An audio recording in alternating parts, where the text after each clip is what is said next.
bir ışık geliyor, bunun hesabını iyi yapmamız lazım. Çeviri oluştu.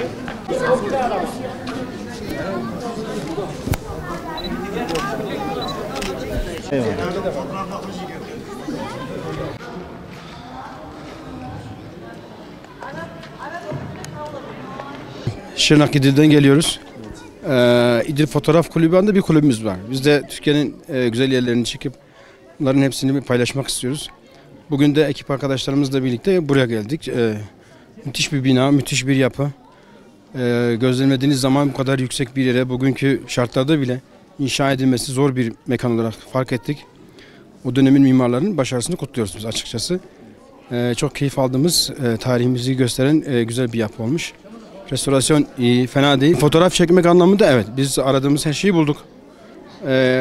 Renkleri, taşların turuncu rengi gün batımında çok güzel görünüyor.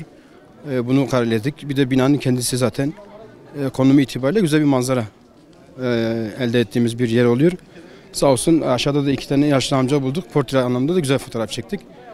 Herkesin gelip görmesi gereken muazzam bir yer. Umarım dünyadan da çok fazla turist alacak bir mekan olur. Bölgeye bir hareket getirir.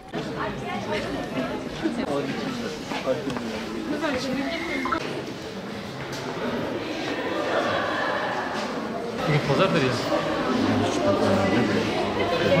Pazar gelmişim.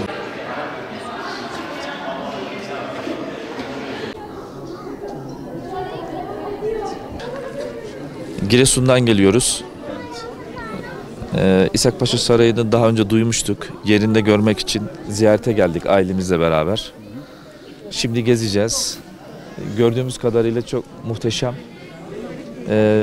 Ayrıntılı olarak gezdikten sonra da daha mutlu olacağımızı düşünüyorum.